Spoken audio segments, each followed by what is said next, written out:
వేదిక మీద ఉన్న పెద్దలందరికీ నమస్కారం. నాకారావయవో నమాలు, నాకారావయవో నమాలు, బిల్కుల్ రాదు ఛందస్సు. నాకారావయవో నమాలు, బిల్కుల్ రాదు ఛందస్సు. నువ్వే యతివి గణాలు చుట్టుముట్టు, శపాశిరా శంకర.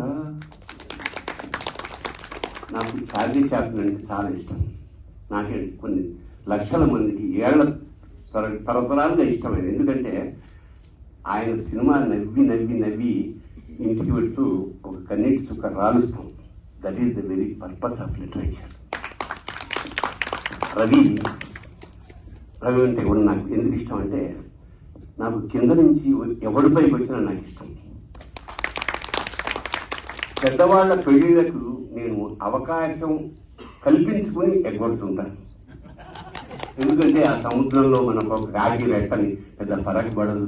నువ్వు వచ్చినా రాకపోయినా, విష్ చేసినా చేయకపోయినా, పెళ్ళాలు పోయినాలాగో పార్టీలాగో.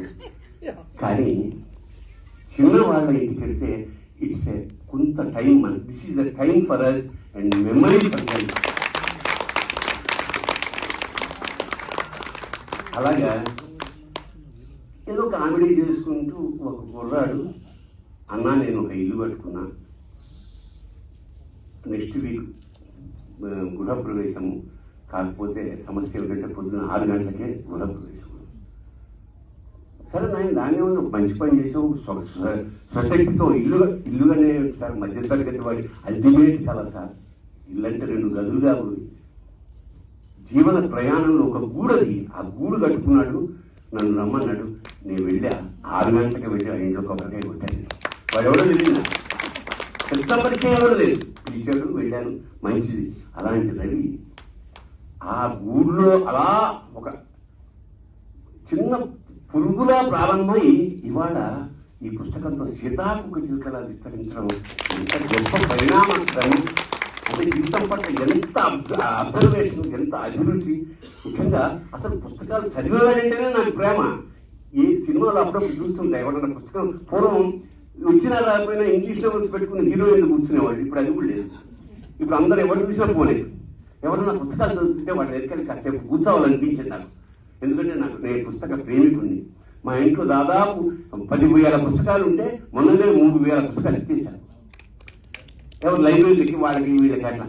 అలాగా రవి మళ్ళీ వాళ్ళకి చాలా గొప్ప పని చేశాడు, చాలా మంచి పని చేశాడు. నాకు ఫస్ట్ పుస్తకం ఇచ్చి, అన్నా నువ్వు రావాలి తప్పకుండా, తప్పకుండా వస్తాను నేను, కానీ మా షూటింగ్ మా చేతిలో ఉండదు. అయితే అక్కడ తిరిగేశాను. స్థాళీ పులాక న్యాయంగా క్లైమాక్స్ సరిగా అద్భుతంగా రాశాడు. అంటే సినిమా ప్రయాణం చేస్తున్నప్పుడు తెలియకుండానే కొన్ని లక్షణాలు అనిపిస్తాయి. ఎలా ఓపెన్ చేయాలి, ఎలా క్లైమాక్స్ తీసుకెళ్ళాలి, మధ్యలో ఎలాంటి స్టోరీలు, ఇవన్నీ బాగా ఆకలింపు చేసేసుకున్నాడు. ఇప్పుడు మామిడి అర్పిస్ట్ గారు చెప్పినట్టు సినిమా సరిపోయేలాగా సినిమా క్లైమాక్స్ లాగా అనుభవంగా ఠామం అనిపించాడు. అద్భుతంగా ఉంది. నేను ఇది అమ్మ కదా అనుకున్నాను ఫస్ట్. ఎందుకంటే అయితే అమ్మ లేదా నాన్న. ఆ నాన్న కూడా పాపం నాన్న ఎందుకో వెనకబడ్డాడు, ఎవరో వేసాడు.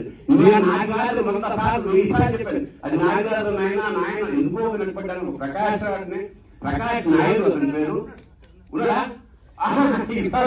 నాకు కాదైనా నేను ఆ భావోద్వేగంలో చదువుతున్నప్పుడు అతని కవిత మా నాన్న గుర్తొచ్చి నా గొంతు పెరగకపోయి మాట పెరగకపోవడం అనేది నేను అనుభవించా. వెనకాల ఎవరో జీఎస్వామి శిష్యుడు వీపు రాస్తున్నాడు నాకు. అంతే, నాకు అంతే తెలుసు. అది విపరీతంగా ప్రచారం అయిపోయి అలాగా నేను అమ్మ కథ అనుకున్నా. ఇది అమ్మమ్మ కథ. ఎంత గొప్ప విషయం. ఎందుకంటే నేను జగన్నాథపురం, మా అమ్మగారు, నేను ఇక్కడే పుట్టినా కూడా మా అమ్మగారు జగన్నాథపురం. ఎప్పుడో ఒకసారి ఆ ఊరికి వెళ్ళి అక్కడ కాలువలో స్లిప్ అయ్యి పడిపోతే ఒకసారి పైకి లేచాను, నాకు ఈత రాదు, నీళ్లు మింగుతున్నాను. రెండోసారి లేచాను, మళ్ళీ నీళ్లు మింగుతున్నాను. మూడోసారి లేస్తుంటే నాకు నీళ్ళగా గుర్తు, సైకిల్ మీద పెడుతున్న ఒక జాలరి ఆ సైకిల్ అలా పడేసి జంప్ చేసి నన్ను తీసి పక్కన పడుకోబట్టి కడుపుట్టవచ్చు నీళ్లు పోయింది. చేశాక నువ్వు ఎవరు అబ్బాయి మీరు అన్నాడు. అంటే నేను ఆ ఇల్లు అని చూపించాను. ఓ మాణిక్యామ్మ గారు మనవడా అంటే మా అమ్మమ్మ.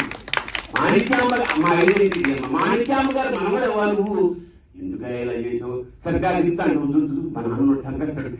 ఇప్పుడు మిస్ అయిన సాగు మా నాన్న చేతిలో ఉంటుంది. ఎందుకంటే అదో బాగా అప్పట్లో పరిస్థితి ఏంటంటే స్కూల్లో ఏమైనా టీచర్ కొట్టి ఇంటికి వచ్చి కంప్లైంట్ చేస్తే ఇప్పటిలాగా అవునా టీచర్ కొట్టాడా, నువ్వు ఎంత ఏదో పని చేస్తే టీచర్ కొట్టాడు నువ్వు కొట్టేవారు మళ్ళా అంటే కాబట్టి అది పెద్ద పట్టించుకునేవాడు కాదు.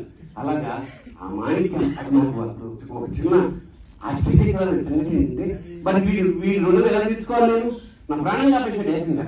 నాకు ఇక్కడ ఉంది ఇంకేం లేదు. అప్పుడే హైదరాబాద్ కొత్తలో ఒక పచ్చ పొలంలాగా ఒక బెల్ట్ ఉండేది నాకు.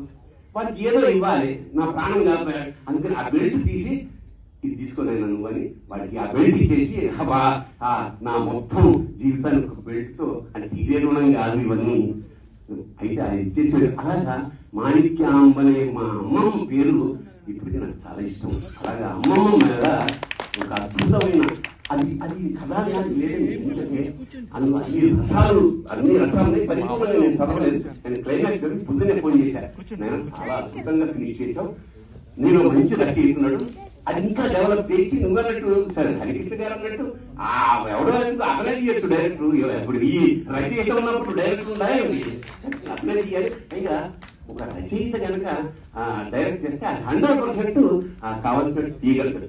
అందుకని రసడవి ఇంకోటి ఏంటంటే ఈ మధ్య ఒక పొద్దున్న 9 గంటల నుంచి సాయంత్రం 6 గంటల వరకు ఒక ప్రోగ్రాం పెట్టాలని కోరిక.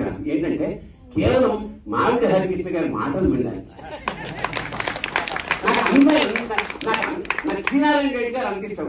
శ్రీనారాయణ రెడ్డి గారు ఎప్పుడైనా ఎక్కడైనా ఏదో చమత్కారం ఏదో కొత్త తెలిసిన విషయం కొత్తగా చెప్పడం ఇట్లా ఒక రస ప్రవాహం రసగంగా సేమి. మీరు ఆవకాయ గురించి మాట్లాడమంటే ఆఫ్రికాలో ఆవకాయ పెట్టే విధానం ఎలాగానే మాట్లాడగల సంబంధం.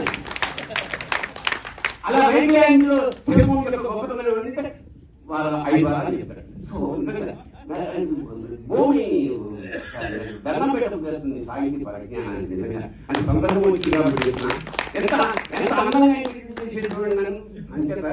అలాగా ఇలాంటి సాహితీ ప్రియుల సావాసం చాలా ఇంపార్టెంట్. నేను పుస్తకాలు చదవాలి.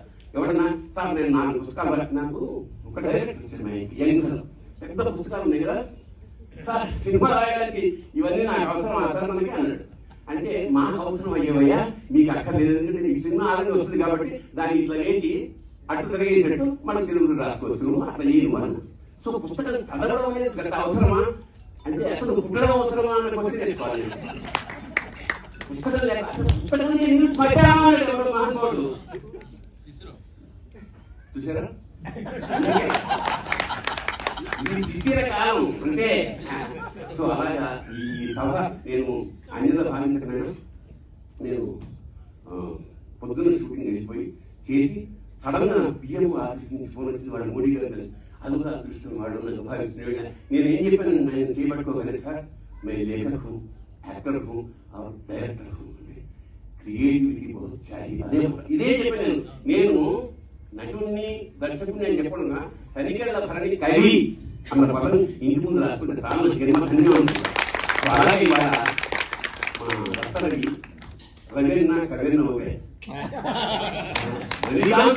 కవిగాంతునే కదా అన్నారు. అలాగా రవిలోని కవి నిరదినాభివృద్ధి చెంది పరిపూర్ణంగా ఆవిష్కరించాలని అతని వల్ల 10 మందికి ఉపయోగపడాలని మనస్ఫూర్తిగా కోరుకుంటూ ఈ వేదిక మీద ఉన్న మహానుభావులందరికీ నమస్కారం. మా అన్నపూర్ణ గారు ఆవిడ మహానటి రంగస్థలంలో మాతో యాక్ట్ చేసి వాళ్ళ మళ్ళా సెకండ్ ఇన్నింగ్స్ కూడా అదనగొట్టడం చూస్తున్నారు కదా సినిమా. అలాంటి ఉమా అంటే అర్థమైందండి. ఉమా అంటే ఏమీ తినకపోవడం నేను.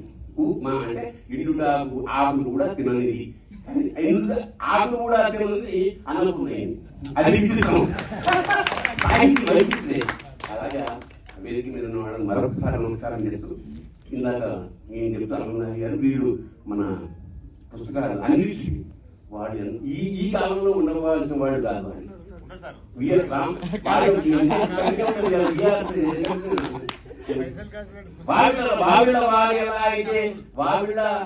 రామసారి శాస్త్రులు వాళ్ళు ఎలా అయితే పబ్లిషింగ్ చేసి కేవలం దానికోసమే వాళ్ళు పుట్టారో అలాగే అన్నిటి వాళ్ళు దానికోసమే పుట్టారు.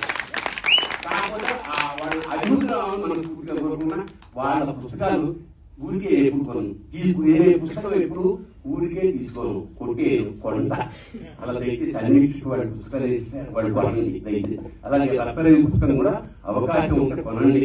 శుభం భూయాత్ శివోహం.